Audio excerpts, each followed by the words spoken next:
Hello, welcome back, Nick Lenz's Movie Reviews, episode number 19. Alright, first up, it's a film that a lot of people do like and a lot of people don't like. And even though this is part of the Freddy Krueger pack, I'm reviewing Freddy vs. Jason. Um, there is a lot of basically everything related to Freddy Krueger is robbed in the film, but oh yeah, in case you're wondering, Kane Hodder is not played, and um, it was released in 2000. I think it's 2003. I think it is. Yeah, and it's the last film of this continuity's version of Jason Voorhees. Now, Jason is not like OP like he was in the previous films. He's a bit toned down, and whenever they brought up his previous killings, they only like brought up like what happened in the previous two films. That's all New Line Cinema had the rights to. So in case you're wondering why they don't bring up what happened in the first 8 films, it's not exactly New Line Cinema's fault. It's basically legal's fault. The reason why they couldn't bring it up, but they brought up everything that happened to Jason in Freddy Krueger's films. They do Friday. It's a really cool movie. It's not cliche, despite the fact it was released in the early 2000s. It doesn't have the cliche stuff you see in horror films nowadays with teenage hijinks.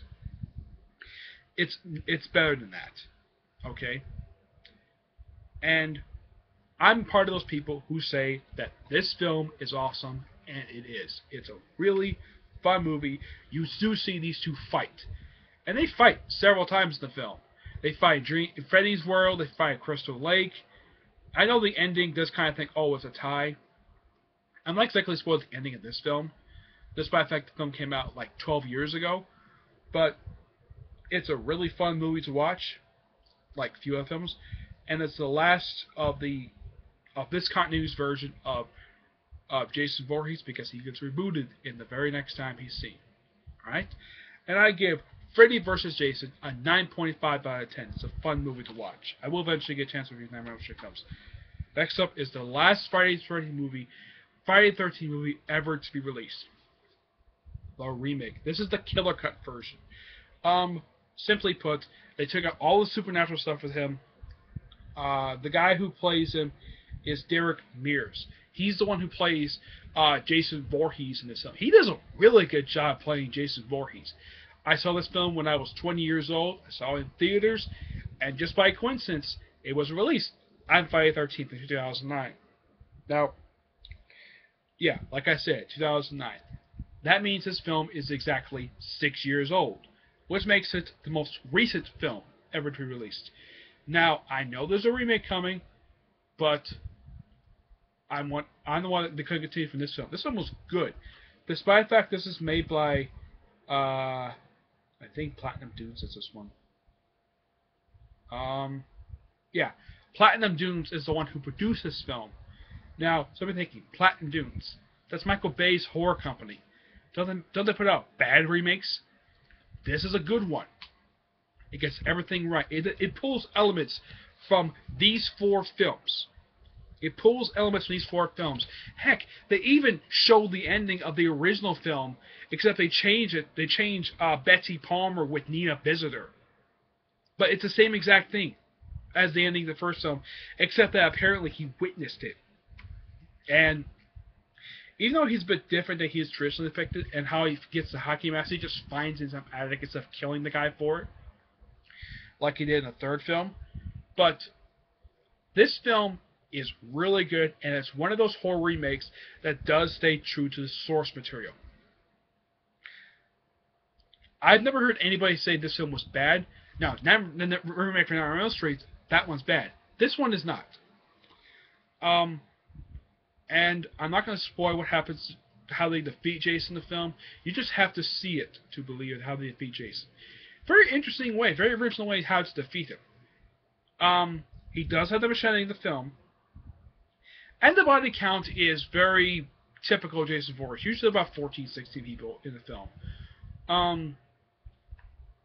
And, of course, there's a couple survivors. And the mask looks really good. I can't praise this film enough. And yes, the film was rated R, just like the rest of the films. Interesting fact about this film.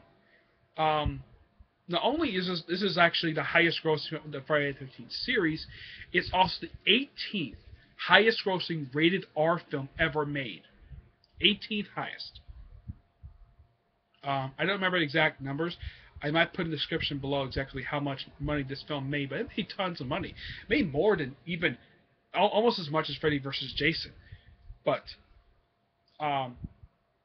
there's some people say this film was bad. It isn't. It's not bad. It's better than the remake for Freddy for Nightmare on Elm Street. So you can definitely say there is some good horror remakes that are made in the last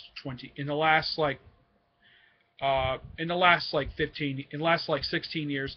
This is actually one of the good ones. So I'm giving this film a 9 out of 10. It's a good film. Despite what people say about the film, I enjoy it.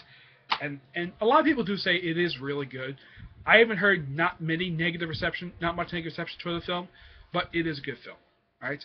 Alright. Stay tuned for episode 20, and I'll decide what I want to do then. But that can also conclude my look at the entire Friday the 13th series, something I started with the first 4 episodes of the series, and now I review all the films. Every single film.